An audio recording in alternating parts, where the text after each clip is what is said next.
ഇപ്പൊ സ്ക്രീൻ കാണാമോ? കർത്താവ് നമ്മെ സഹായിക്കട്ടെ. ശാരീരികമായി അല്പമായ ക്ലേശങ്ങളോടെ ആയിരിക്കുന്നു. ഒന്നാമത് ത്രോട്ടിന്റെ പ്രശ്നം ഇതുവരെയും സോൾവ് ആയിട്ടില്ല, എങ്കിലും അല്പം ഒരു ഇമ്പ്രൂവ്മെന്റ് ഉണ്ട്. ഇന്ന് കാലത്തെ മുതൽ പനിയുടെ സാരമായ അസ്വസ്ഥതയാൽ ഭാരപ്പെടുവാനായിട്ടിടയായി. ഇപ്പോഴും ക്ലിയർ ആയിട്ടില്ല. ശാരീരികമായ നല്ല ക്ഷീണമുണ്ട്. സഭയായി പ്രത്യേക ഓർത്ത് പ്രാർത്ഥിക്കണമേ. ദൈവസഭ മുഖാന്തരമുള്ളതായ വിടുതൽ ശരീരത്തിനും എല്ലാ തലത്തിലും ഒരുപോലെ വ്യാപരിപ്പാൻ ദൈവമായ കർത്താവ് സഹായിക്കട്ടെ. ദൈവസഭ മൂലമാണ് നമുക്കുള്ളതായ വിടുതലുകൾ പ്രാപിച്ചെടുക്കേണ്ടത്. വ്യക്തിപരമായ അനുഗ്രഹങ്ങളായാലും കുടുംബത്തിൽ ലഭിക്കേണ്ടതായ അനുഗ്രഹങ്ങളായാലും എല്ലാം സഭ മുഖാന്തരമാണ് എന്നാണ് ദൈവത്തിന്റെ വചനം നമ്മെ പഠിപ്പിക്കുന്നത്. ആകയാൽ സഭയായുള്ള പ്രാർത്ഥന ക്ഷണിക്കുന്നു. പ്രൈസലോ, നിങ്ങൾ ഞങ്ങളെ ഓർത്ത് പ്രാർത്ഥിക്കുന്നെന്നറിയാം, എങ്കിലും പ്രൈസലോ വീണ്ടും ശ്രദ്ധേറിയ പ്രാർത്ഥന വളരെ ഫലിക്കുമല്ലോ. തുടർന്നുള്ളതായ സമയം നമുക്ക് വേദപുസ്തക പഠനത്തിനായിട്ട് വേർതിരിക്കാം. കഴിഞ്ഞ ദിവസങ്ങളിൽ ദൈവത്തിന്റെ വീണ്ടെടുപ്പിന്റെ പദ്ധതിയാണ് ചിന്തിച്ചുകൊണ്ടിരുന്നത്. ഉൽപ്പത്തി പുസ്തകത്തിൽ വെളിപ്പെട്ടതായ ദൈവത്തിന്റെ വീണ്ടെടുപ്പിന്റെ പദ്ധതിയുടെ ആരംഭം, അതാണ് നമ്മുടെ 50 അധ്യായങ്ങൾ കൂടെ നമ്മളൊന്ന് ഓടിച്ചു പോയത്. ഓരോ അധ്യായത്തിൽ നിന്നും ആഴമായിട്ടും നമ്മൾ പഠിച്ചില്ല. അതിന്റെ ഉപരിതലത്തിൽ കൂടെ നമ്മളൊന്ന് സൂപ്പർഫാസ്റ്റ് പോലെ പോകുകയായിരുന്നു. അങ്ങനെ പോയിട്ടും ഒത്തിരി സമയം നമുക്ക് ഒന്ന് മനസ്സിലാക്കിയെടുക്കുവാൻ സമയം കിട്ടി. പ്രൈസലോ, എത്ര പേർക്ക് അതുപോലെ ഗ്രഹിപ്പാൻ കഴിഞ്ഞു എന്ന് എനിക്കറിയില്ല. എങ്കിലും കേൾക്കുന്നതായ ദൈവവചനത്തിന്റെ പിന്നിൽ വചന വായനയും വചന പഠനവും കൂടി ഉണ്ട് എങ്കിൽ നമ്മുടെ മനസ്സിൽ അത് ആഴമായി പതിക്കുവാനായിട്ടിടയാണ്. ഇന്ന് നാം ആരംഭിക്കുന്നത് ദൈവത്തിന്റെ വീണ്ടെടുപ്പിന്റെ പദ്ധതി തുടർന്നു പോകുകയാണ്.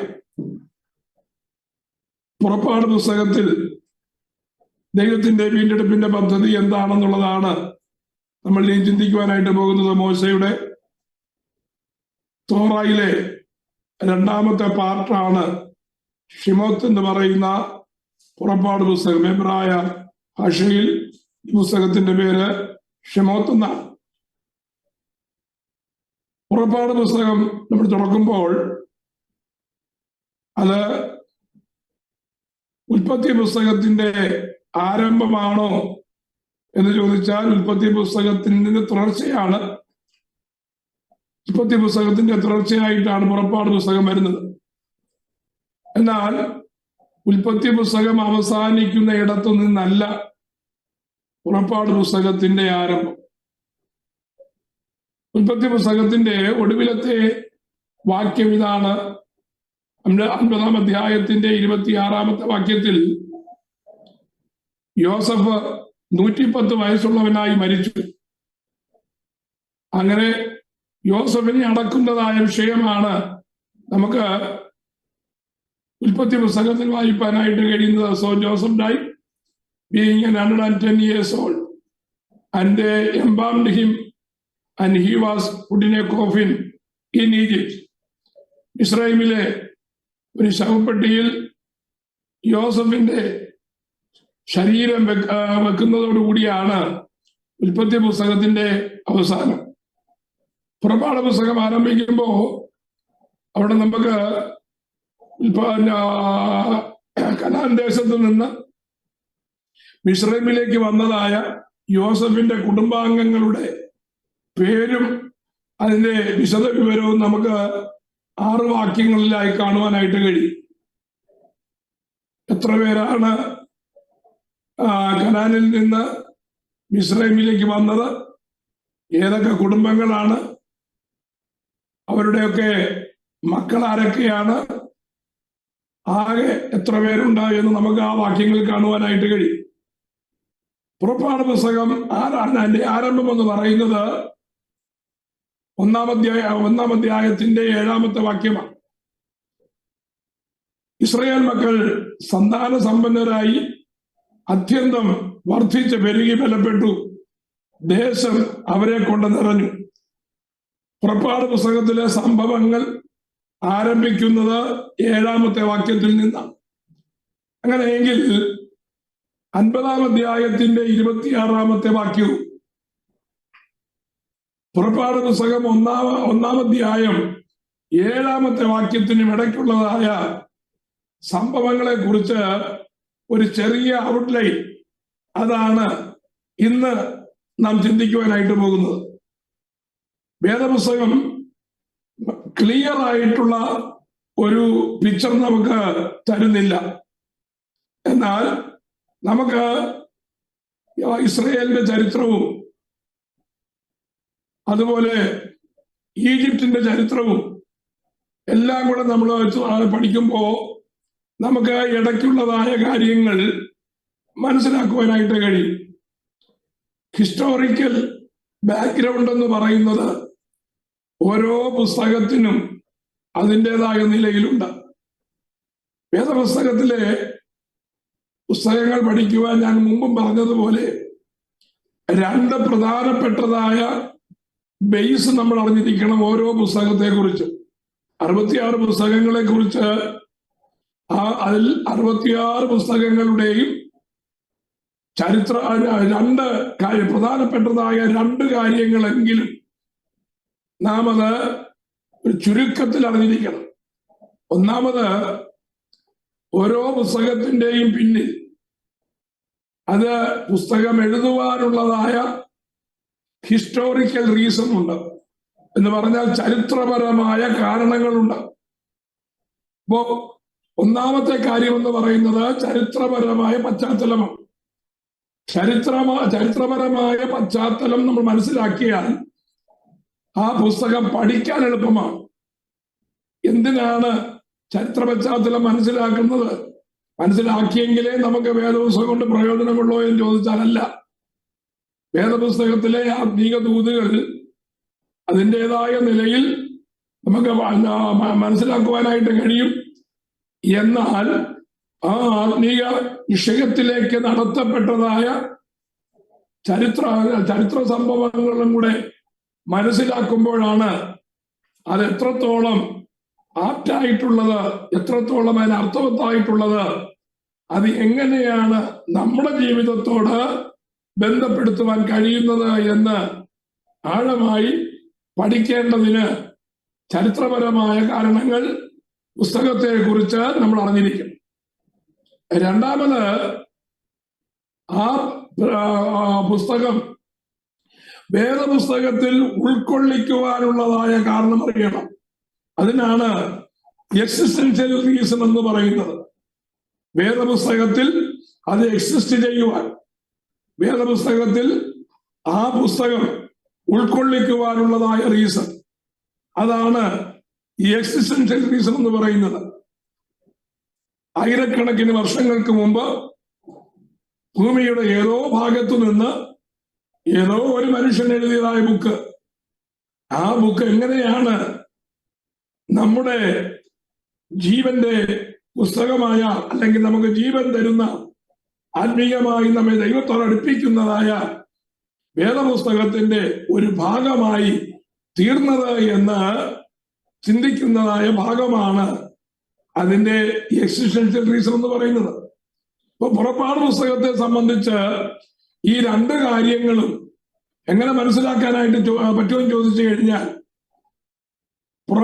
ഉൽപ്പത്തി പുസ്തകം അവസാനിക്കുന്നതിനും പുറപ്പാട് പുസ്തകത്തിലെ ചരിത്രം ആരംഭിക്കുന്നതിനും ഇടയ്ക്കുള്ളതായ കാലങ്ങളെ കുറിച്ചും ആ കാലങ്ങളിൽ എന്താണ് വാസ്തവത്തിൽ ഇസ്രായേൽ മക്കൾക്കും തുറന്നുള്ളതായ അവരുമായിട്ട് ബന്ധപ്പെട്ടതായ ദേശത്തിനും അവരുടെ ആ ദേശത്തുള്ളതായ രാഷ്ട്രീയമായ മാറ്റം, സാംസ്കാരികമായ മാറ്റം, മതപരമായ മാറ്റം, ഇതും കൂടെ മനസ്സിലാക്കുമ്പോഴാണ് പുറപ്പാട് പുസ്തകത്തിന് അല്ലെങ്കിൽ ആ പ്രത്യേക പുസ്തകത്തിന്റെ മീനിങ് നമുക്ക് മനസ്സിലാക്കുവാനായിട്ട് കഴിയുന്നു.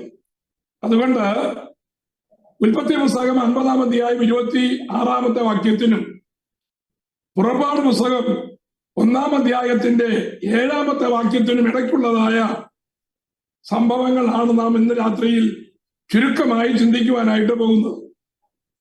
പുറപ്പാട് പുസ്തകത്തിന് വളരെ പ്രാധാന്യമുണ്ട്. The book of Exodus is very important. It gives so much details about 2 or 3 important factors. അതായത് പുറപ്പാട് പുസ്തകത്തിന്റെ പ്രാധാന്യം എന്ന് പറയുന്നത് വളരെയാണ്. കാരണം നമ്മൾ അറിഞ്ഞിരിക്കേണ്ടതായ ചില കാര്യങ്ങളുടെ വളരെ വിശദീകരണമായി നമുക്ക് ഈ പുസ്തകത്തിൽ കാണുവാനായിട്ട് കഴിയും. അത് ഒന്നാമത്തെ കാര്യമെന്ന് പറയുന്നത് Book of Exodus is very important. It gives so much details about the historical information about Israel at the ancient time. അതായത് പുരാതന കാലത്ത് ദൈവസഭയുടെ കാര്യങ്ങളെക്കുറിച്ച് വിശദമായ ചരിത്രപരമായ കാര്യങ്ങൾ തരുന്നതായ ഒരു പുസ്തകമാണ് ഈ പുറപ്പാട് പുസ്തകം. ഹിസ്റ്റോറിക്കൽ ഇൻഫർമേഷൻ അബൌട്ട് ഇസ്രയേൽ എന്താണത്? ഒന്ന്, the book of exodus gives the fabulous works of God. ഒന്നാമത്തെ കാര്യം സഭയുടെ ആരാധന, സഭയുടെ ഉപദേശങ്ങൾ എന്നിവയെ സംബന്ധിച്ച് ചരിത്രപരമായ ഡീറ്റെയിൽസ് തരുന്നൊരു പുസ്തകമാണ് പുറപ്പാട് പുസ്തകം. പുറപ്പാട് പുസ്തകം ശരിയായി പഠിക്കാതെ പഴയ നിയമത്തിലെ ഇസ്രായേൽ ജനത്തിന് കൊടുത്തതായ ന്യായപ്രമാണത്തെ കുറിച്ചോ ന്യായപ്രമാണ സംബന്ധമായ വിശദീകരണങ്ങളെ കുറിച്ചോ ദൈവവുമായിട്ട് അവരെ അടുപ്പിക്കുവാനുള്ളതായ ആരാധനാക്രമങ്ങളെ കുറിച്ചോ നമുക്ക് മനസ്സിലാക്കുവാൻ കഴിയുകയില്ല പുറപ്പാട് പുസ്തകമില്ലാതെ. അപ്പൊ പുറപ്പാട് പുസ്തകത്തിൽ കൂടിയാണ് ദൈവം എങ്ങനെയാണ് ആദ്യം മനുഷ്യനുമായിട്ട് ബന്ധപ്പെടുവാൻ ഇടയായി തീർന്നത് എന്ന് മനസ്സിലാക്കുന്നത് പുറപ്പാട് പുസ്തകത്തിലാണ്. അതുമൂലം വലിയവനായ ദൈവത്തെ ആരാധിക്കേണ്ടത് എങ്ങനെയാണ്, ആ ദൈവം തന്റെ ജനത്തിന് കൊടുത്തതായ ഉപദേശങ്ങൾ എന്താണ് എന്നാണ് നമുക്ക് പുറപ്പാട് പുസ്തകം തരുന്ന ഏറ്റവും പ്രധാനപ്പെട്ടതായ കാര്യം. അടുത്തതായി the importance of the people of Israel in the purpose of God about the mankind. മാനവരാശിയെ കുറിച്ച് ദൈവത്തിനൊരു പദ്ധതിയുണ്ട്. നമുക്കറിയാം, നമ്മൾ ഉൽപ്പത്തി പുസ്തകം പഠിച്ചപ്പോ നമ്മൾ മനസ്സിലാക്കിയ കാര്യമാണ്, ദൈവത്തിന്റെ സന്നിധിയിൽ നിന്ന് വീണുപോയതായ മനുഷ്യൻ ദൈവസന്നിധിയിൽ നിന്ന് അവൻ എന്നേക്കുമായി അകന്നുപോയി. എന്നാൽ ആ വീണുപോയതായ മനുഷ്യനെ ദൈവത്തിന്റെ സന്നിധിയിലേക്ക് അവൻ ആദ്യം എങ്ങനെയായിരുന്നുവോ അതുപോലെ തിരിച്ചു കൊണ്ടുവരേണ്ടതിന് ദൈവത്തിന്റെ പദ്ധതിയാണ് ദ പ്ലാൻ ഓഫ് റിഡംഷൻ എന്ന് പറയുന്നത്. അതിനായിട്ട് ദൈവം എന്താ ചെയ്തത്? ഒരു വ്യക്തിയെ തിരഞ്ഞെടുത്തു, ആ വ്യക്തിയിൽ കൂടെ കുടുംബത്തെ തിരഞ്ഞെടുത്തു, എന്നിട്ട് ആ വ്യക്തിക്ക് ഒരു വലിയ വാഗ്ദത്വം കൊടുത്തു, ഞാൻ നിന്നെ ഒരു വലിയ നേഷനാക്കി മാറ്റുമെന്ന്. നേഷനാക്കി മാറ്റുമെന്ന് മാത്രമല്ല, ആ വ്യക്തിയിൽ നിന്ന് ആ നേഷൻ, ആ വംശം, ആ രാജ്യം, ആ സാമ്രാജ്യം എങ്ങനെയാണ് ഡെവലപ്പ് ചെയ്ത് വരുന്നത് എന്നുള്ളതാണ് ആ ഉൽപ്പത്തി പുസ്തകത്തിൽ നമ്മൾ പഠിച്ചു നിർത്തിയത്. കുടുംബത്തിനൊരു വിശാലത നൽകി, 12 ഗോത്രങ്ങളായി അവരൊരു ചെറിയൊരു സമൂഹം, 70 പേരടങ്ങുന്നതായ ഒരു സമൂഹമായി. ആ സമൂഹമാണ് എവിടെ വന്നത്? മിസ്രൈമിൽ വന്നത്. അങ്ങനെ തിരഞ്ഞെടുക്കപ്പെട്ടതായ ആ ഒരു കുടുംബത്തെ, അല്ലെങ്കിൽ 12 ഗോത്രങ്ങൾ അടങ്ങുന്നതായ ആ ചെറിയ വംശത്തെ വർദ്ധിപ്പിച്ച് ദൈവം തന്റെ ദാസനായ അബ്രഹാമിന് വാഗ്ദത്തം ചെയ്തതുപോലെ ഒരു വലിയ ദേശനാക്കി മാറ്റുന്ന സംഭവമാണ് പുറപ്പാട് പുസ്തകം നമുക്ക് കാണിച്ചു തരുന്നത്. അപ്പൊ ദൈവത്തിന്റെ പദ്ധതിയുടെ ആ ഫിസിക്കലായിട്ടുള്ളതായ വെളിപ്പെടൽ അല്ലെങ്കിൽ റെവലേഷനാണ് നമുക്ക് പുറപ്പാട് പുസ്തകത്തിൽ കാണുവാനായിട്ട് കഴിയുന്നത്. അങ്ങനെ ആ വംശത്തിൽ കൂടെ ദൈവം എങ്ങനെയാണ് ദൈവത്തിന്റെ എറ്റേണൽ പദ്ധതിയായ ആ റിഡംഷൻ പ്ലാൻ കൊണ്ടുവരുന്നത് എന്ന് കാണിച്ചു തരുന്നതായ പുസ്തകമാണ് ഏത് ഈ ഉൽപ്പത്തി പുസ്തകം എന്ന് പറയുന്നത്. അപ്പോ the importance of the people of Israel in the purpose of the mankind അതെങ്ങനെയാണെന്ന് നമുക്ക് പഠിക്കുവാനായിട്ട് കഴിയും. ഇന്ന് നമുക്ക് പുറപ്പാട് പുസ്തകത്തിന്റെ പ്രാധാന്യം എന്ന് പറയുന്നത് ആരാധനയെ കുറിച്ച് ദൈവസഭയെ കുറിച്ചുള്ളതായ ആദ്യത്തെ ഇൻഫർമേഷൻ തരുന്ന പുസ്തകമാണ് പുറപ്പാട് പുസ്തകം. മൂന്നാമത്തെ കാര്യം ഫ്രം ജെനസിസ് ടു റെവലേഷൻ, അതായത് ഉൽപ്പത്തി പുസ്തകം മുതൽ വെളിപ്പാട് പുസ്തകം വരെ നമ്മളൊരു പെട്ടെന്നൊന്ന് കണ്ണോടിച്ചാൽ ഉൽപ്പത്തി പുസ്തകത്തിന്റെ ആദ്യ ഭാഗത്ത് മനുഷ്യൻ എന്ത് ചെയ്യുന്നു? ദൈവവുമായിട്ട് ഇങ്ങനെ ചേർന്നിരിക്കുകയാണ്. ഏദൻ തോട്ടത്തിൽ ദൈവം ആദാമിന്റെ അടുക്കൽ വന്ന് പേഴ്സണലായിട്ട് കുശലപ്രസനം ചെയ്ത് സ്നേഹിതനായി അവർ കൈകോർത്ത് പിടിച്ച ഏദൻ തോട്ടത്തിൽ കൂടെ ദിവസവും ഉലാവുന്നതായ ആ ചേർന്നിരിക്കുന്നതായ അനുഭവം. പക്ഷെ പെട്ടെന്നൊരു ദിവസം എന്ത് ചെയ്തു? പെട്ടെന്നൊരു ദിവസം മനുഷ്യൻ ദൈവത്തിങ്കൽ നിന്ന് അകന്ന് എന്നേക്കുമായി നഷ്ടപ്പെടുന്നത് പോലെ വളരെ അഗാധമായ കുഴിയിലേക്ക് അവൻ പതിച്ചു. ദൈവത്തിങ്കൽ നിന്ന് അടുക്കുവാൻ അല്ലെങ്കിൽ ഒരു വലിയ തോതിൽ അവൻ അകത്തുപോയി. ആ ഡിസ്റ്റൻസ് വളരെ വലുതായി, ഗണിക്കുവാൻ കഴിയാത്ത രീതിയിൽ, ഇമാജിൻ ചെയ്യുവാൻ കഴിയാത്ത രീതിയിൽ ദൈവവും മനുഷ്യനുമായിട്ടുള്ളതായ അകലം മൂന്നാമത്തെ അധ്യായത്തിൽ സംഭവിക്കുകയാണ്. അതുമുതൽ നമ്മൾ പഠിച്ചു കഴിഞ്ഞാൽ ഏറ്റവും കൂടുതൽ അകന്നുപോയതായ മനുഷ്യനെ ഗ്രാജുവലായി God brings to him very closer, അതായത് ഗ്രാജുവലായിട്ട് അവൻ ദൈവം അടുത്തുകൊണ്ടുവരികയാണ്. അതിന്റെ പരിസമാപ്തി നമുക്ക് എവിടെ കാണുവാനായിട്ട് കഴിയും? 66 പുസ്തകങ്ങളിൽ കൂടെ സഞ്ചരിച്ച് 66ാമത്തെ പുസ്തകത്തിൽ എത്തുമ്പോ ഇതാ ദൈവവും മനുഷ്യനുമായി ഒന്നിച്ച് താമസിക്കത്തക്ക രീതിയിൽ ദൈവത്തിന്റെ കൂടാരം മനുഷ്യന്റെ മധ്യത്തിൽ ഇറങ്ങി വരുന്നത് നമുക്ക് കാണുവാൻ കഴിയും. അപ്പോ ഉൽപ്പത്തി പുസ്തകത്തിൽ അകന്നുപോയതായ മനുഷ്യനെ ദൈവത്തിന്റെ അടുക്കലേക്ക് ചേർത്ത് കൊണ്ടുവരുന്നതായ പദ്ധതിയാണ് ഈ 66 പുസ്തകങ്ങളിൽ കാണുവാനായിട്ട് കഴിയുന്നത്. പുറപ്പാട് പുസ്തകത്തിൽ അതിന്റെ ആദ്യത്തെ സംരംഭം നമുക്ക് കാണുവാനായിട്ട് കഴിയും.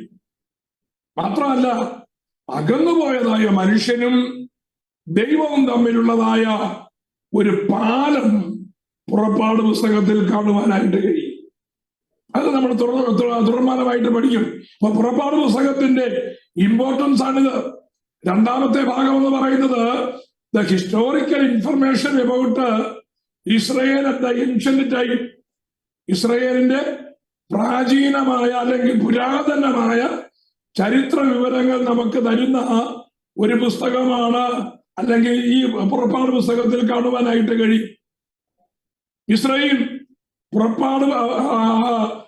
ഇസ്രയേലിന്റെ പുറപ്പാടിന്റെ സമയം, അതായത് 1-ാം അധ്യായത്തിന്റെ 7ാമത്തെ വാക്യം ആരംഭിക്കാൻ തുടങ്ങി പിന്നെ നമുക്ക് കാണുവാൻ കഴിയുന്നത് അടുത്ത ഏതാണ്ട് 7-8 അധ്യായങ്ങളിൽ വളരെ സമ്പന്നമായി, വളരെ ലോകത്തിൽ വളരെ പന്തലിച്ചു നിൽക്കുന്ന ഒരു വലിയ സാമ്രാജ്യമായ മിസ്രൈമിനെയാണ് കാണുവാനായിട്ട് കഴിയുന്നത്.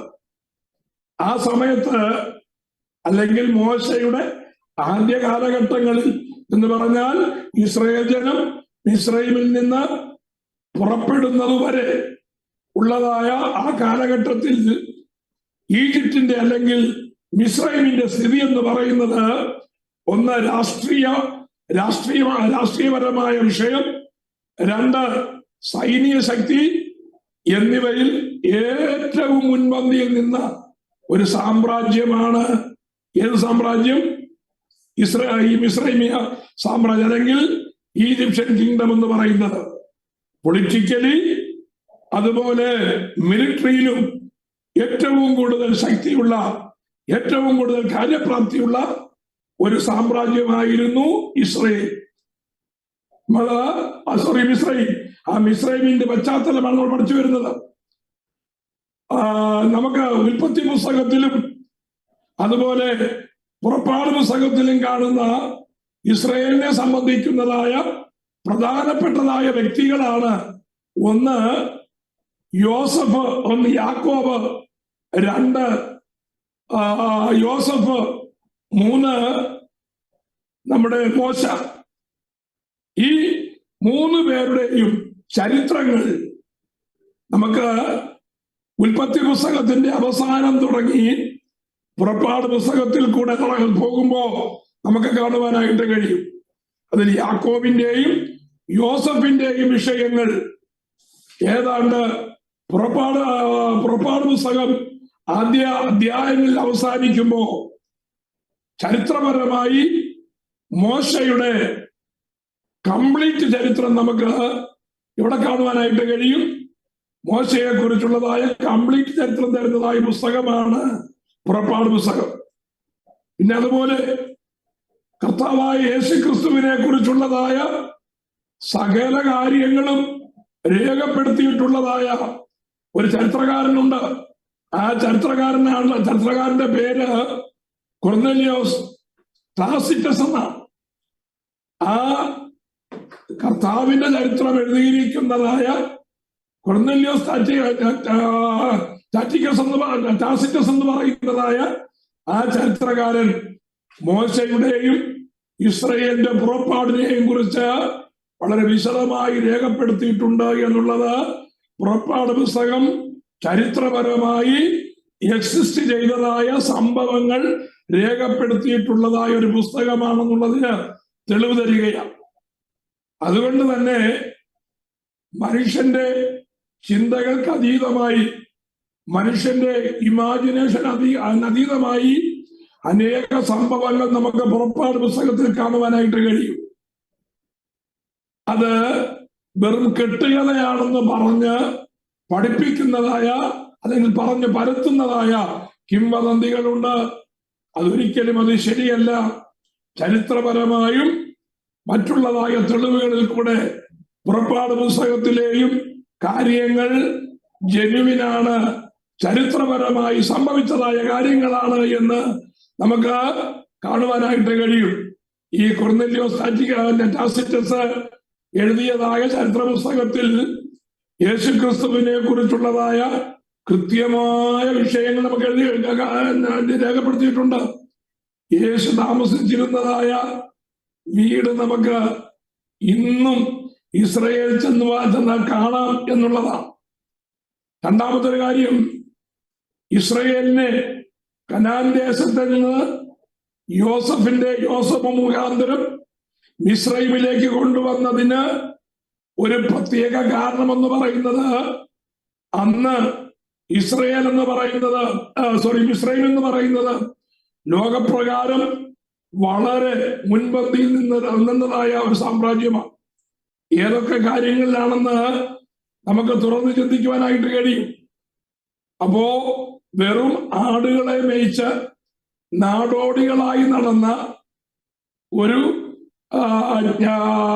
ലോകപ്രകാരമുള്ളതായ ഒരു ജ്ഞാനവും ഒരു അറിവും ലഭിക്കുവാൻ സാധ്യതയില്ലാത്തതായ ഒരു ജനമായിരുന്നു ആര്? അബ്രഹാമിന്റെ സന്തതികളായ ഇസ്രയേൽ ജനം. അവർക്ക് കുറച്ച് ആടുകളുടെ കാര്യം അറിയാം, ആടുകളുടെ പേരിനെ കുറിച്ച് അറിയാം, ആളുകൾക്ക് തീറ്റ കൊടുക്കാൻ അറിയാം, മൃഗങ്ങളെ സംരക്ഷിക്കാൻ അറിയാം, കുറച്ച് കൃഷി ചെയ്യാൻ അറിയാം. ഇതല്ലാതെ ലോകത്തിലുള്ളതായ മറ്റു കാര്യങ്ങളെ കുറിച്ച് അറിവോ അല്ലെങ്കിൽ അറിയുവാനുള്ളതായ സാഹചര്യങ്ങളോ ആർക്കില്ലായിരുന്നു. ദൈവത്തിന്റെ ജനമായ അബ്രഹാമിന്റെ സന്തതികളായ യാക്കോബിന്റെ മക്കൾക്കില്ലായിരുന്നു. പക്ഷേ ദൈവം എന്തെന്നറിയാമോ? ദൈവത്തിന്റെ പദ്ധതി പ്രകാരം അവരെ കനാനിൽ നിന്ന് പറിച്ച് എവിടെ നട്ടു? മിസ്രൈമിൽ നടുവാനായിട്ടിടയായി.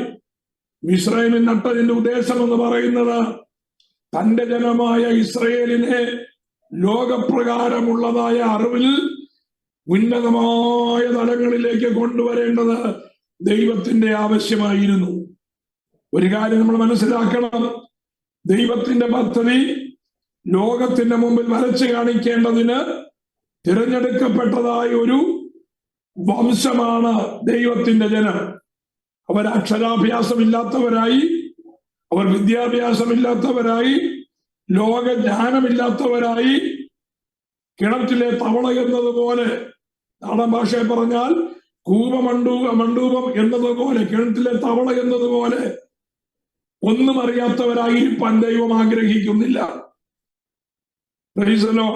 എന്നും ഉപവാസവും പ്രാർത്ഥനയുമായി മാത്രം ഇരിക്കുവാൻ ദൈവം ആഗ്രഹിക്കുന്നില്ല.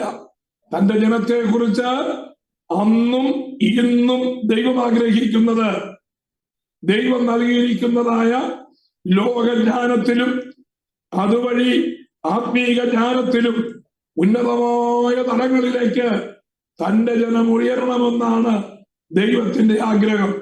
അതുകൊണ്ട് ദൈവത്തിന്റെ ജനമെല്ലാം PhD-കാരായാലും, ദൈവത്തിന്റെ ജനമെല്ലാം ഡോക്ടേഴ്സ് ആയാലും, ദൈവത്തിന്റെ ജനമെല്ലാം CA-കാരായാലും, ദൈവത്തിന്റെ ജനമായ എല്ലാവരും എഞ്ചിനീയേഴ്സ് ആയാലും ദൈവത്തിന് സന്തോഷം മാത്രമേ ഉള്ളൂ. അതുകൊണ്ട് നമ്മുടെ തലമുറകൾക്ക് എത്രത്തോളം ഉന്നതമായ വിദ്യാഭ്യാസം കൊടുക്കുവാൻ കഴിയുമോ, എത്രത്തോളം അവർ ലോകപ്രകാരം ജ്ഞാനത്തിലേക്ക് വളരുവാൻ കഴിയുമോ, അത്രത്തോളം അവർ ജ്ഞാനികളായി തീരണം. ആ ലോകജ്ഞാനം അവർ പ്രാപിക്കുന്നത് കൊണ്ട് ഒരു തെറ്റുമില്ല. അത് ദൈവസന്നിധാനത്തിൽ അഭിമാനകരമാണ്. ദൈവത്തിന് അങ്ങനെയുള്ളവരെ കൊണ്ട് വൻകാര്യങ്ങളെ ചെയ്യുവാൻ കഴിയും. ദൈവം തരുന്നതായ വിദ്യാഭ്യാസം, ദൈവം ലോകപ്രകാരം തരുന്നതായ ഉന്നത സ്ഥാനങ്ങൾ, ദൈവം ലോകപ്രകാരം തരുന്നതായ ഉന്നതമായ അറിവുകൾ എല്ലാം ദൈവജനത്തിന് അതിൻ്റെതായ നിലയിൽ പ്രയോജനപ്പെടേണ്ടതാണ്. അതുകൊണ്ട് കുഞ്ഞുങ്ങൾ പഠിക്കുവാൻ കിട്ടുന്നതായ സമയം ഉത്സാഹിച്ച് പഠിക്കുകയും എത്രത്തോളം ഉന്നതമായ അവസ്ഥയിൽ എത്തിച്ചേരുവാനായിട്ട് കഴിയുമോ അതിനുവേണ്ടി അധ്വാനിക്കുകയും ചെയ്യണം. ഒപ്പം ദൈവവചനത്തിലുള്ളതായ പരിജ്ഞാനവും കൂടി ഉണ്ടാകണം എന്ന് പ്രത്യേകം ഓർപ്പിക്കുകയാണ്. അപ്പോ ഇത്രയും കാര്യങ്ങൾ നമുക്ക് ഞാൻ പ്രാരംഭമായി പറയുകയാണ്. അടുത്തത് ഉൽപ്പത്തി പുസ്തകത്തിന്റെ പ്രാധാന്യം എന്ന് പറയുന്നത്, പുറപ്പാട് പുസ്തകത്തിന്റെ പ്രാധാന്യം എന്ന് പറയുന്നത് ദൈവത്തിന്റെ അതിശയകരമായ പ്രവർത്തികളുടെ ഒരു പ്രവർത്തന പരമ്പര നമുക്ക് തരുന്ന പുസ്തകമാണ് പുറപ്പാട് പുസ്തകം. ആ ദൈവത്തിന്റെ പ്രവർത്തികളെല്ലാം തന്നെ ദൈവത്തിന്റെ മാനവജാതിയുടെ വീണ്ടെടുപ്പുമായി ബന്ധപ്പെട്ട് നിൽക്കുന്നു എന്നുള്ളതാണ് ദൈവത്തിന്റെ അത്ഭുതകരമായ പ്രവൃത്തി. മാത്രമല്ല, പുറപ്പാട് പുസ്തകത്തിലെ ദൈവത്തിന്റെ അത്ഭുതകരമായ പ്രവൃത്തികളെല്ലാം തന്നെ ദൈവം നിസ്സാരമായിരിക്കുന്നതായ ലോകത്തിലുള്ളതായ വസ്തുക്കളെ കൊണ്ടാണ് ദൈവം ചെയ്തത് എന്ന് കാണുവാനായിട്ട് കഴിയും. ലോകത്തിൽ അവൈലബിൾ ആയിട്ടുള്ള ഏറ്റവും നിസ്സാരമായ കാര്യങ്ങൾ ഉപയോഗിച്ചാണ് ലോകം ഒരിക്കലും ചിന്തിക്കുവാൻ കഴിയാത്തതായ അത്ഭുത പ്രവൃത്തികൾ, അതിശയ പ്രവൃത്തികൾ ദൈവം ചെയ്തത് എന്ന് വിവരിക്കുന്നതായ പുസ്തകമാണ് പുറപ്പാട് പുസ്തകം. തുടർന്ന് പഠിക്കുവാൻ പോകുന്നത് കൊണ്ട് ഞാൻ പുറപ്പാട് പുസ്തകത്തിൽ നിന്നുള്ള ഉദാഹരണം പറയുന്നില്ല. പക്ഷേ ഒരു ഉദാഹരണം പുതിയ നിയമത്തിൽ നിന്ന് പറയാം. അപ്പോസ്തല പ്രവൃത്തികളുടെ പുസ്തകം 3-ാം അധ്യായം വായിക്കുമ്പോ അവിടെ സുന്ദരം എന്ന ദേവാലയത്തിലേക്ക് പ്രാർത്ഥനാ സമയത്ത് പത്രോസും യോഹന്നാനും കൂടെ പോകുകയാണ്. ആ സുന്ദരം എന്ന ദേവാലയ ഗോപുരത്തിന്റെ മുമ്പിലെത്തിയപ്പോ ജന്മനാ മുടന്തനായിരുന്നതായ ഒരു മനുഷ്യനെ അവർ കാണുകയാണ്. അവരെ സൗഖ്യമാക്കുന്നത് കാണുവാനായിട്ട് കഴിയും. പൊന്നും വെള്ളിയും ഞങ്ങൾക്കില്ല, ഞങ്ങൾക്കുള്ളത് നിനക്ക് തരുന്നു എന്ന് പറഞ്ഞ് കൊടുത്തത് എന്താണ്? പത്രോസ് തന്റെ കൈ നീട്ടി കൊടുക്കുകയാണ്. ആ നീട്ടപ്പെട്ടതായ കയ്യിൽ പിടിച്ചതായ മുടന്തനെ പിടിച്ചെഴുന്നേൽപ്പിക്കുമ്പോ അവൻ എന്താ ചെയ്തത്? എഴുന്നേറ്റ് കഴിഞ്ഞപ്പോ അവന്റെ അരയും നരിയാണിയും ഉറച്ചു. അവൻ ചാടിയും തുള്ളിയും കൊണ്ട് ദേവാലയത്തിലേക്ക് പോയി എന്ന് വായിക്കുന്നു. ദൈവം തന്റെ അത്ഭുത പ്രവൃത്തി അവിടെ വെളിപ്പെടുത്തുവാൻ ഉപയോഗിച്ചത് പത്രോസ് എന്ന മീൻപിടുത്തക്കാരന്റെ ബലഹീനമായ കയ്യാണ്. ദൈവത്തിന് സ്വർഗത്തിലെ ദൂതന്മാരെ ആ സമയത്ത് അയച്ച് ഒരു വലിയ അത്ഭുത പ്രവൃത്തി, സൂപ്പർ നാച്ചുറലായ ആ രീതിയിൽ അത്ഭുത പ്രവൃത്തി ചെയ്യാമായിരുന്നു. അല്ലെങ്കിൽ അന്തരീക്ഷത്തിൽ നിന്ന് ദൈവത്തിന് വേറെ ഏതെങ്കിലും രീതിയിൽ ജനമെല്ലാം അത്ഭുതപ്പെട്ട് നോക്കി നിൽക്കുമാറ് ശൂന്യാകാശത്തു നിന്ന് ഏതെങ്കിലും ഒരു വസ്തു അവന്റെ മേൽ കടന്നു വന്ന് അങ്ങനെ അത്ഭുതകരമായ രീതിയിൽ അവരെ സൗഖ്യമാക്കാമായിരുന്നു. ദൈവത്തിന് അതൊന്നും അസാധ്യമായ കാര്യങ്ങളല്ല. പക്ഷേ ദൈവം അന്നും ഇന്നും ഉപയോഗിക്കുന്നത് ലോകപ്രകാരം അപ്രയോജനമെന്ന് കരുതുന്ന, ലോകപ്രകാരം അപ്രധാനമെന്ന് കരുതുന്ന, ലോകപ്രകാരം ബലഹീനമെന്ന് കരുതുന്നതായ വസ്തുക്കളെ കൊണ്ടാണ്. ഇത് നമ്മളെ ധൈര്യപ്പെടുത്തുന്ന ഒരു വലിയ ദൂതാണ് കേട്ടോ.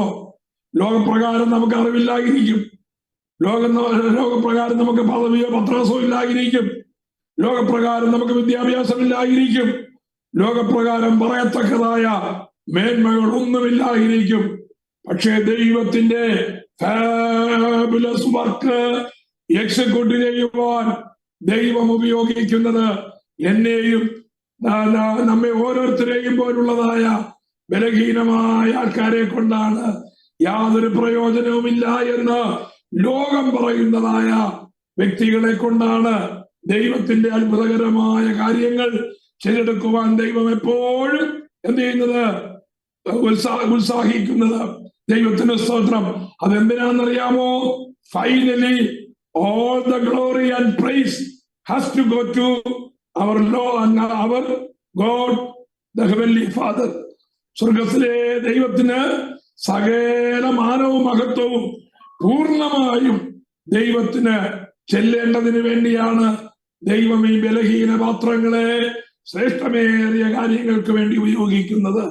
അതുകൊണ്ട് ഇന്ന് രാത്രിയിൽ എന്നെ കേട്ടുകൊണ്ടിരിക്കുന്നതായ പ്രിയപ്പെട്ടവരോട് ഞാൻ ധൈര്യമായ ഒരു കാര്യം പറയട്ടെ.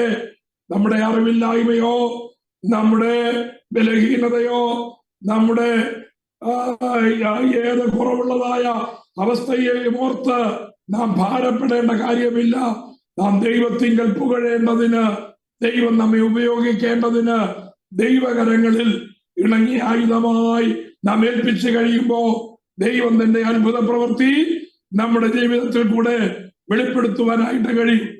മൂന്നാമത്തെ വിഷയം എന്ന് പറയുന്നത് the importance of the people of Israel in the purpose of God about the mankind. മനുഷ്യരോടുള്ള ദൈവത്തിന്റെ ഉദ്ദേശത്തിൽ ഇസ്രായേൽ ജനത്തിന്റെ പ്രാധാന്യം. ദൈവത്തിന്റെ ഉദ്ദേശം എന്ന് പറയുന്നത് മാനവജാതിയുടെ മൊത്തത്തിലുള്ളതായ റിഡംഷനാണ്. That is the whole plan of our Lord. ദൈവം മാനവജാതിയെ മൊത്തത്തിൽ വീണ്ടെടുക്കണമെന്നുള്ളതാണ് അവിടുത്തെ പദ്ധതി. പക്ഷേ അതിന് ഒരു പ്രത്യേക ജനതയെ ദൈവം തിരഞ്ഞെടുക്കുന്നതാണ് നമുക്ക് കാണുവാനായിട്ട് കഴിയുന്നത്. ആ ജനമാണ് ഇസ്രായേൽ ജനം. ആ ജനത്തിൽ ദൈവത്തിന്റെ പ്രവൃത്തി വെളിപ്പെടുന്നതായ രീതിയാണ് നമുക്ക് കാണുവാനായിട്ട് കഴിയുന്നത്. അതിന് ഒന്നാമത് ദൈവം ചെയ്തത് കനാന്റെ വാഗ്ദത്ത ദേശമായ കനാൻ ദേശത്ത് എത്തിച്ചേർന്നതായ അബ്രഹാമിനെ, അവിടെ പാർത്തതായ ഇസഹാക്കിനെയും അവിടെ തന്നെ പാർത്തതായ യാക്കോബിനെയും യാക്കോബിന്റെ 12 മക്കളെയും കനാൻ ദേശത്ത്, വാഗ്ദത്ത ദേശത്ത് പാർക്കുവാൻ അനുവദിക്കാതെ അവരെ എന്ത് ചെയ്തു? അവിടെ നിന്ന് പറിച്ച് മിസ്രൈമിലേക്ക് കൊണ്ടുപോയി. ഇപ്പൊ ചോദിക്കും, അബ്രഹാമിന് വാഗ്ദത്തം ചെയ്ത ദേശമല്ലേ കനാൻ ദേശം? ആണോ? അബ്രഹാം കനാൻ ദേശത്ത് വന്നില്ലേ? വന്നു. അബ്രഹാമിന്റെ മകനായ ഇസഹാക്ക് കനാൻ ദേശത്തായിരുന്നില്ലേ? ആയിരുന്നു. തന്റെ മകനായ യാക്കോബ് കനാൻ ദേശത്തായിരുന്നില്ലേ? ആയിരുന്നു. യാക്കോബിന്റെ 12 മക്കളും കനാൻ ദേശത്തായിരുന്നില്ലേ? ആയിരുന്നു. പിന്നെ എന്തിനാ അവരെ അവിടെ നിന്ന് പറിച്ച് മിസ്രൈമിൽ കൊണ്ടുപോയത്? അതൊരു നല്ല ചോദ്യമാണ്. അവരെ അവിടെ തന്നെ പാർപ്പിച്ചാൽ പോരായിരുന്നു? എന്തിനാ അവരെ കൊണ്ടുപോയി മിസ്രൈമിലേക്ക് കൊണ്ടുപോയത്? Price the Lord. അതിന് നമുക്ക് മനസ്സിലാക്കുവാൻ കഴിയുന്ന ദൈവവചനം തരുന്ന ചരിത്രം തരുന്നതായ ദൈവവചനം മാത്രമല്ല, ചരിത്രം തരുന്നതായ ഒരു വലിയ വിഷയമുണ്ട്. Price the Lord. എന്തിനാണ് യാക്കോബിന്റെ മക്കളായ ഗോത്രപിതാക്കന്മാരെയും അവരുടെ മക്കളെയും ഇസ്രായേലിലേക്ക് കൊണ്ടുചെന്ന് നീണ്ട നൂറ്റാണ്ടുകൾ അവിടെ പാർപ്പിച്ചത്? അവരവിടെ അടിമകളായി തീർന്നു പോകുവാൻ കാരണമെന്ത്? അത് ഞാൻ നേരത്തെ ഒരു പ്രാവശ്യം പറഞ്ഞതാണ് എന്നാണ് എന്റെ ഓർമ്മ. ദൈവത്തിന് സ്തോത്രം. Price the Lord. ഇസ്രായേൽ ജനത്തിന് മനസ്സിലാക്കേണ്ടതായ ഒരു കാര്യമുണ്ടായിരുന്നു. ഇസ്രായേൽ ജനത്തിന് മനസ്സിലാക്കേണ്ട കാര്യം എന്താണെന്നറിയാമോ? തന്റെ സൃഷ്ടിയായ ഈ പ്രപഞ്ചത്തിലുള്ളതായ സകല സൃഷ്ടികൾക്കും, മനുഷ്യനും മൃഗങ്ങൾക്കും വൃക്ഷലതാദികൾക്കും ബാക്കിയുള്ളതായ സകലത്തിനും ദൈവത്തിന്റെ മഹത്വം ആരിൽ കൂടെ വെളിപ്പെടുത്തണം? തിരഞ്ഞെടുക്കപ്പെട്ടതായ ദൈവത്തിന്റെ ജനമായ ഇസ്രായേൽ കൂടെ വെളിപ്പെടുത്തണം. എത്ര ശ്രേഷ്ഠമായ പദ്ധതിയാണ്! അത്യുന്നതനായ ദൈവത്തിന്റെ മഹത്വം വെളിപ്പെടുത്തുവാൻ ദൈവം ഒരു ജാതിയെ തിരഞ്ഞെടുത്തു. ആ ജാതിക്ക് ഇസ്രായേൽ എന്ന് പേര് കൊടുത്തു. ദൈവത്തിന്റെ സ്വന്തം ജനമെന്ന് പേര് കൊടുത്തു. എന്നിട്ട് ദൈവത്തിന്റെ മഹത്വം വെളിപ്പെടുത്തുവാനായിട്ട് ആ ജനത്തെ ദൈവം ഉപയോഗിക്കുകയാണ്. പക്ഷേ ജനത്തിന് മനസ്സിലായില്ല, ഇസ്രായേലിന് മനസ്സിലായില്ല എന്തിനാണ് തങ്ങളെ തിരഞ്ഞെടുത്തതെന്നുള്ള കാര്യം. തങ്ങൾ മുഖാന്തരം ലോകത്തിന്റെ ദൈവത്തിന്റെ മഹത്വം വെളിപ്പെടുത്തി കൊടുക്കണമെന്നുള്ളതായ ആ ഉദ്ദേശം മനസ്സിലാക്കാത്തത് കൊണ്ട് തങ്ങളുടേത് മാത്രമാണ് ദൈവം, തങ്ങളുടേത് മാത്രമാണ് ന്യായപ്രമാണം, തങ്ങൾക്ക് മാത്രമാണ് പ്രവാചകന്മാർ, തങ്ങൾക്ക് മാത്രമാണ് പിതാക്കന്മാർ, തങ്ങൾക്ക് മാത്രമാണ് ദൈവം എന്ന് അവരുടെ ബൗണ്ടറിക്കുള്ളിൽ ഒതുങ്ങിപ്പോകുവാനായിട്ടിടയായി. ഞാൻ പറഞ്ഞത് വ്യക്തമായി മനസ്സിലാക്കണം. അതുതന്നെയാണ്, സെയിം കണ്ടീഷനാണ് പുതിയ നിയമ വിശ്വാസികളായ ദൈവസഭയ്ക്കുമുള്ളത്. എന്തിനാണ് കർത്താവായ യേശു ക്രിസ്തുവിന്റെ രക്തത്താൽ പുതിയ നിയമസഭയെ ദൈവം തന്റെ ജനമായി വീണ്ടെടുത്തതെന്നറിയാമോ? ഈ ലോകത്തിന്റെ 5 വൻകരകളിലും വലിയവനായ ദൈവത്തിന്റെ ജ്ഞാനം വെളിപ്പെടുത്തുവാൻ, വലിയവനായ ദൈവത്തിന്റെ സ്നേഹം വെളിപ്പെടുത്തുവാൻ, വലിയവനായ ദൈവത്തിന്റെ കരുതൽ വെളിപ്പെടുത്തുവാൻ, വലിയവനായ ദൈവത്തിന്റെ കെയറിങ് ആൻഡ് ഷെയറിങ് വെളിപ്പെടുത്തുവാൻ ഒരു കൂട്ടത്തെ ദൈവം തിരഞ്ഞെടുത്തു കർത്താവായ യേശു ക്രിസ്തുവിൽ കൂടെ. അതാണ് പുതിയ നിയമസഭ എന്ന് പറയുന്ന ദൈവജനം എന്ന് പറയുന്ന നാം ഉൾക്കൊള്ളുന്നതായ പുതിയ നിയമസഭ. ദൈവത്തിന്റെ ജ്ഞാനം, ദൈവത്തിന്റെ അദൃശ്യമായ ശക്തി, ദൈവത്തിന്റെ പ്രവൃത്തി അത് വെളിപ്പെടുത്തണമെന്നുള്ളതാണ് ദൈവസഭയെ കുറിച്ച് ദൈവം ആഗ്രഹിക്കുന്നത്. ദൈവസഭയെ കുറിച്ച് ആഗ്രഹിക്കുന്നതെന്ന് പറഞ്ഞാൽ എന്നെയും ദൈവസഭയിലുള്ളതായി എല്ലാ പ്രിയപ്പെട്ടവരെയും കുറിച്ച് ദൈവം ആഗ്രഹിക്കുന്നത്.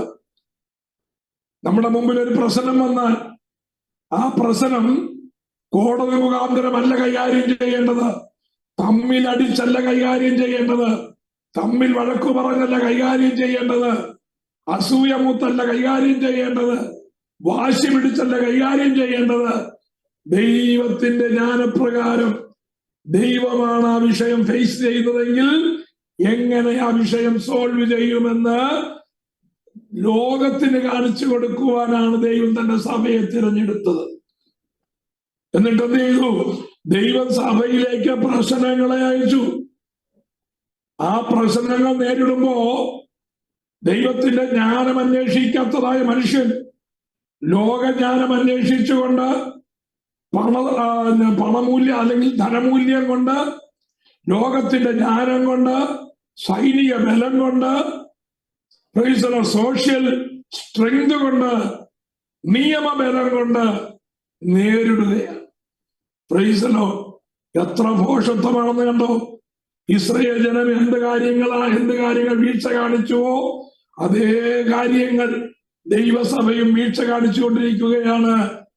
അത് ദൈവജനം അറിയുന്നില്ല. ദൈവത്തിന്റെ തേജസ്, ദൈവത്തിന്റെ ജ്ഞാനം, ദൈവത്തിന്റെ പ്രവൃത്തി, ദൈവത്തിന്റെ മഹത്വം വെളിപ്പെടുത്തുവാനാണ് കർത്താവായ യേശു ക്രിസ്തുവിൽ എന്നെ തിരഞ്ഞെടുത്തതെന്നുള്ള കാര്യം ദൈവജനം മനസ്സിലാക്കുന്നില്ല. ശ്രേഷ്ഠമേറിയ അറിവ് നമുക്ക് ലഭിച്ചിട്ടും അത് നമ്മൾ ഉപയോഗിക്കാൻ കഴിയാതെ, ദൈവവചനത്തിന്റെ പ്രമാണത്തിൽ നിന്ന് അകന്ന് അതറിയാമായിരുന്നിട്ടും അത് ഉപയോഗിക്കാൻ കഴിയാതെ ലോകത്തിന്റെ ജ്ഞാനത്തിന് പുറകെ പോകുന്ന എന്താ പറയുന്നത്, മൂഢത്തരം പ്രൈസ് ദി ലോർഡ് ദൈവജനത്തെ വഴിതെറ്റിച്ചുകൊണ്ടിരിക്കുകയാണ്. Price the Lord. അപ്പോ നമ്മെ കുറിച്ചുള്ളതായ ദൈവത്തിന്റെ പദ്ധതി എന്താണെന്ന് മനസ്സിലാക്കണം. ഉൽപ്പത്തി പുസ്തകത്തിൽ നിന്ന് ഒരു ഉദാഹരണം ഞാൻ പറയാം. ഉൽപ്പത്തി പുസ്തകം പഠിച്ചപ്പോൾ ഞാൻ എടുക്കാത്ത ഒരു അധ്യായമാണത്. പർപ്പസിൽ എടുക്കാത്തത് തന്നെയാണ്. ഏത് അധ്യായം എന്നറിയാമോ? 38-ാം അധ്യായമാണെന്ന്. 38-ാം അധ്യായം യഹൂദയുടെ വിഷയമാണ്. ചില പ്രത്യേക കാരണങ്ങളാൽ യഹൂദ എന്ത് ചെയ്തു? പ്രൈസ് ദി ലോർഡ്, തന്റെ മരുമകളായ താമാറിനെ സമീപിക്കുകയാണ്. താമാറിനെ ഭാര്യയായിട്ട് എടുക്കത്തക്ക വിധത്തിൽ യഹൂദ വ്യഭിചാര കർമ്മത്തിൽ അകപ്പെടുന്നതായ ഒരു സംഭവം നമുക്ക് ഉൽപ്പത്തി പുസ്തകം 38-ാമത്തെ അധ്യായത്തിൽ കാണുവാനായിട്ട് കഴിയും. യഹൂദ ആരായിരുന്നു? യഹൂദ നമ്മുടെ വാഴ്ത്തപ്പെട്ട കർത്താവായ യേശു ക്രിസ്തുവിന്റെ പിതാമഹനാണ്. യഹൂദ ഗോത്രത്തിലാണ് നമ്മുടെ കർത്താവായ യേശു ക്രിസ്തുവിന്റെ ജനനം. യഹൂദ ഗോത്രത്തിലെ സിംഹമാണ് നമ്മുടെ കർത്താവായ യേശു ക്രിസ്തു. തന്നിൽ കൂടെ ലോകരക്ഷിതാവും തന്റെ രാജാവുമായ മെസ്സിഹ വരുമെന്നുള്ളതായ അറിവ് യഹൂദയ്ക്ക് ഒട്ടുമില്ലായിരുന്നു. അവനോടാരും പറഞ്ഞുമില്ല. അവൻ ആ അറിവില്ലായിരുന്നു. അവൻ ആ അറിവില്ലാത്തത് കൊണ്ട് ഇല്ലാതിരുന്നത് കൊണ്ട് അവൻ വഴിതെറ്റി പോകുവാനിടയായി. Praise the Lord. താമാറിനെ അവൻ പ്രാപിച്ചു. അവൻ വ്യഭിചാര കൃത്യത്തിൽ അകപ്പെട്ടു. Praise the Lord. നോക്കൂ, ദൈവത്തിന്റെ പദ്ധതി അവിടെ മാറിപ്പോകാമായിരുന്നു. കർത്താവായ യേശു ക്രിസ്തുവിന്റെ പിതാമഹൻ എന്നുള്ളതായ സ്ഥാനത്ത് നിന്ന് യഹൂദ മാറിപ്പോകാമായിരുന്നു. പക്ഷേ ദൈവത്തിന്റെ നിത്യമായ പ്ലാൻ മാറ്റുവാൻ യഹൂദയുടെ ബലഹീനത വന്നു എങ്കിലും ദൈവം അത് കാര്യമാക്കാതെ ദൈവം തന്റെ പദ്ധതി യഹൂദയിൽ കൂടെ തന്നെ നിറവേറ്റുന്നത് നമുക്ക് കാണുവാനായിട്ട് കഴിയും. എന്താ അത് പറഞ്ഞറിയാമോ? ദൈവത്തിന്റെ പദ്ധതി അറിയാത്തത് കൊണ്ട്, ദൈവത്തിന് നമ്മെ കുറിച്ചുള്ളതായ ഉദ്ദേശം മനസ്സിലാക്കാത്തത് കൊണ്ട്, നമ്മെ ഓരോരുത്തരെയും കുറിച്ചുള്ളതായ ദൈവത്തിന്റെ പദ്ധതി പൂർത്തീകരണം എന്താണെന്ന് നാം ആരായാത്തത് കൊണ്ട് നാം പലപ്പോഴും ദൈവത്തിന്റെ പദ്ധതി വിട്ട് മാറിപ്പോകുവാനിടയായിട്ട് തീരുന്നു. അതുകൊണ്ടാണ് പുതിയ നിയമവിശ്വാസികളോട് അപ്പോസ്തല ശ്രേഷ്ഠന്മാരായ പത്രോസും പൗലോസും ആവർത്തിച്ച് പറയുന്നത്, നിങ്ങളുടെ വിളിയും തിരഞ്ഞെടുപ്പും ഉറപ്പാക്കണം. പൗലോസ് പ്രാർത്ഥിക്കുന്നതല്ലേ? Praise the Lord.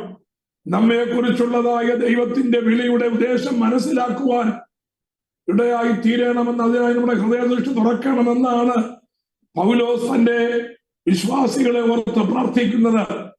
ഞാൻ പറഞ്ഞു വന്ന എന്താന്ന് ചോദിച്ചു കഴിഞ്ഞാൽ, ദൈവം ഉപയോഗിപ്പാൻ ആഗ്രഹിക്കുന്നതായ വ്യക്തികൾ അവരെ കുറിച്ചുള്ളതായ ദൈവിക നിർണയം നിശ്ചയമായി മനസ്സിലാക്കി അതിനനുസരിച്ച് മുന്നേറണം. ഇസ്രായേൽ ആ വിഷയത്തിൽ പരാജയപ്പെട്ടു പോകുവാനായിട്ടിടയായി. അടുത്ത വിഷയം, the historical evidence of the life of the people of Israel. നമ്മള് പുറപ്പാട് പുസ്തകത്തിൽ ഇസ്രായേലിനെ കുറിച്ച് ഒത്തിരി കാര്യങ്ങൾ വായിക്കുന്നുണ്ട്. പല കാര്യങ്ങളും ലോജിക്കലി ചിന്തിച്ചാൽ വിശ്വസിക്കാൻ പ്രയാസവുമാണ്. ഇടയ്ക്കൊരു കാര്യം ഞാൻ പറയാം. വേദപുസ്തകത്തിലെ കാര്യങ്ങളും അല്ലെങ്കിൽ ഉപദേശ വിഷയങ്ങളും മനുഷ്യന്റെ ലോജിക്കുമായി ഒരിക്കലും കൂട്ടിക്കലർത്തരുത്. മനുഷ്യന്റെ ലോജിക്കിനനുസരിച്ചല്ല ദൈവത്തിന്റെ വചനം രചിക്കപ്പെട്ടിരിക്കുന്നത്, ദൈവത്തിന്റെ വചനം തന്നിരിക്കുന്നത്. ദൈവിക ബുദ്ധിക്കും ദൈവിക ജ്ഞാനത്തിനും അനുസൃതമായിട്ടാണ് ദൈവത്തിന്റെ വചനം. അത് മനുഷ്യന്റെ ലോജിക്കിന്റെ ആ പരിമിതമായ അളവുകൾ വെച്ചുകൊണ്ട് അളക്കാവുന്നതല്ല. അതുകൊണ്ട് ദൈവവചനത്തിന്റെ ഉപദേശ വിഷയങ്ങളെ കുറിച്ച് വരുമ്പോ, ദൈവപ്രവൃത്തികളെ കുറിച്ച് ചിന്തിക്കുമ്പോ എന്റെ ലോജിക്കിന് അത് അക്സെപ്റ്റ് ചെയ്യാൻ കഴിയുന്നില്ല എന്ന് പറഞ്ഞ് നാം അതിനെ വിട്ടുകളയുവാൻ തയ്യാറാകരുത്. അത് വളരെ പ്രധാനപ്പെട്ടതായ ഒരു കാര്യമാണ്. അപ്പോ ഇസ്രായേൽ ജനത്തിന്റെ കാര്യത്തിൽ ഹിസ്റ്റോറിക്കൽ എവിഡൻസ് നമുക്ക് ധാരാളമായി കാണുവാനായിട്ട് കഴിയും. ചരിത്രപരമായ തെളിവുകൾ എന്തൊക്കെയാണ്? എബ്രായ ഭാഷയുടെ ആദ്യ ഘട്ടങ്ങളിലേക്ക് തിരിഞ്ഞാൽ ഹിബ്രീത്ത് എന്നാണ് എബ്രായ ഭാഷയുടെ ആദ്യം അതിന് കൊടുത്തിരുന്നതായ പേര്.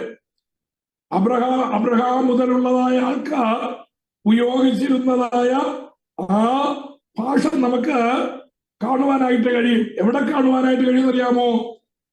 അബ്രഹാമിന്റെ സന്തതികളായ ഇസ്രായേൽ ജനം പോയിടത്തെല്ലാം ഈ ഭാഷ നമുക്ക് കാണുവാനായിട്ട് കഴിയും. അവരെ പോകുന്നിടത്തെല്ലാം ഈ ഭാഷയിൽ അവരുടെ ദൈനംദിന ജീവിതത്തെ കുറിച്ചുള്ളതായ സംഭവങ്ങൾ എഴുതപ്പെട്ടിട്ടുണ്ട്.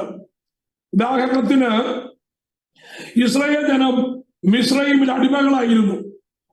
ആ അടിമകളായിരുന്നതായ ജനം നമുക്കറിയാം ചൂളകളിൽ വർക്ക് ചെയ്തിരുന്നു എന്ന് നമ്മൾ കേട്ടു. ഇഷ്ടിക ചൂളകളിലും അതുപോലെയുള്ളതായ കഠിനമായ പ്രദേശങ്ങളിലും അവർ വർക്ക് ചെയ്തിരുന്നു.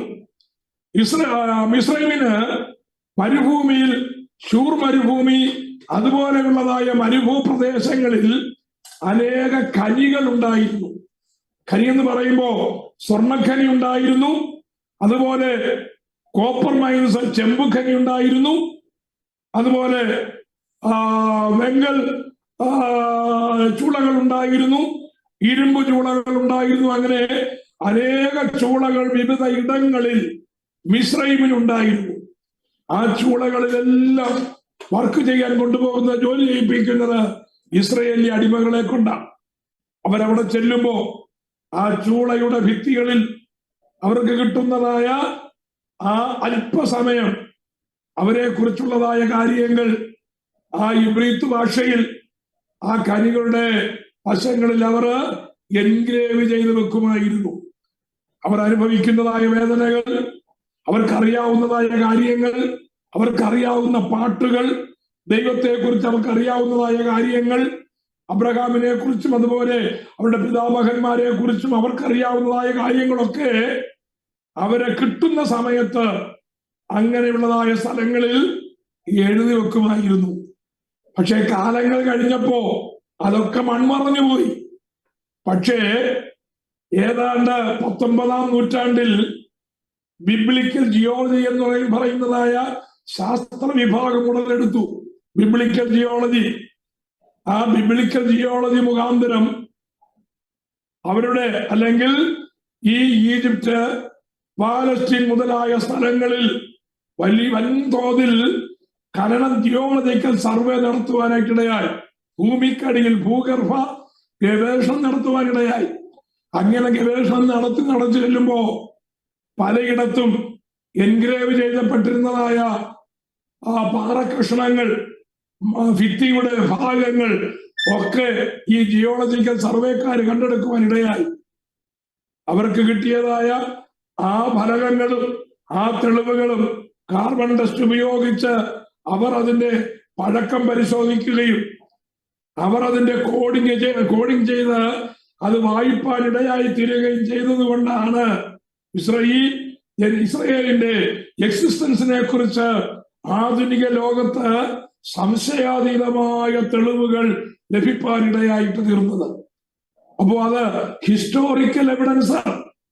അതുകൊണ്ട് തന്നെ പുറപ്പാട് പുസ്തകം, സംഖ്യാപുസ്തകം തുടങ്ങി ഇസ്രയേലിന്റെ ചരിത്രത്തിൽ നാം വേദപുസ്തകത്തിൽ കാണുന്നതായ സംഭവങ്ങൾക്കെല്ലാം ഒരു ചരിത്ര പശ്ചാത്തലമുണ്ട്. ഇസ്രയേലിനെ ദണ്ഡിപ്പിച്ചതായ ഫറവോനെ കുറിച്ച്, ഫറവോന്റെ ചൂളകളെ കുറിച്ച്, ഇസ്രയേലിന്റെ കഷ്ടതകളെ കുറിച്ച്, അവർ മരുഭൂമിയിൽ കൂടി യാത്ര ചെയ്തു വന്നതായ അനുഭവങ്ങളെ കുറിച്ച്, ചെങ്കടൽ വിഭാഗിച്ചതിനെ കുറിച്ച്, വിഭാഗിക്കപ്പെട്ടതായ ചെങ്കടൽ മുങ്ങിത്താണു പോയതായ ഇസ്രായേലിയ സൈന്യത്തിന്റെ അവശിഷ്ടങ്ങളെ കുറിച്ചെല്ലാം ആധുനിക എവിഡൻസ് ഉണ്ട്. അത് വെറും കെട്ടുകഥകളല്ല. വേദപുസ്തകം ഒരിക്കലും കെട്ടുകഥയല്ല. വേദപുസ്തകം ചരിത്രപരമായി അല്ലെങ്കിൽ ഹിസ്റ്റോറിക്കലി ആർക്കും തകർക്കുവാൻ കഴിയാത്ത തെളിവുകളോടുകൂടിയ വേദപുസ്തകമാണ്. Praise the Lord. ഇസ്രായേൽയരുടെ ആ ചരിത്ര രേഖകളിൽ നിന്ന് നമുക്കത് കാണുവാനായിട്ട് കഴിയും. തുടർന്ന് നമുക്ക് ചിന്തിക്കുവാനായിട്ടുണ്ട്. ആ പുറപ്പാട് പുസ്തകത്തിലേക്ക് വരുന്നതിന് മുമ്പ് പ്രൈസ് ദി ലോർഡ് അടുത്ത ക്ലാസ്സും ഇതുപോലെ ഇൻട്രൊഡക്ഷൻ ആയിരിക്കും. അത് കഴിഞ്ഞിട്ടാണ് നമ്മൾ പുറപ്പാട് പുസ്തകത്തിൽ ദൈവത്തിന്റെ പ്രവൃത്തിയിലേക്ക് കടക്കുന്നത്. കർത്താവായ ദൈവം നമ്മെ സഹായിക്കട്ടെ. ഇത്രത്തോളം സംസാരിപ്പാൻ കർത്താവിനിക്ക് ബലം തന്നതോർത്ത് ഞാൻ ദൈവത്തിന് സ്തോത്രം ചെയ്യുന്നു. നിങ്ങളുടെ പ്രാർത്ഥന അതിന് ബലമായിരുന്നു. വീണ്ടും ഞാൻ ഹല്ലേലൂയ പ്രൈസ് ദി ലോർഡ് എന്നെ ഏൽപ്പിക്കുന്നു. കർത്താവ് സഹായിക്കുമാറാകട്ടെ.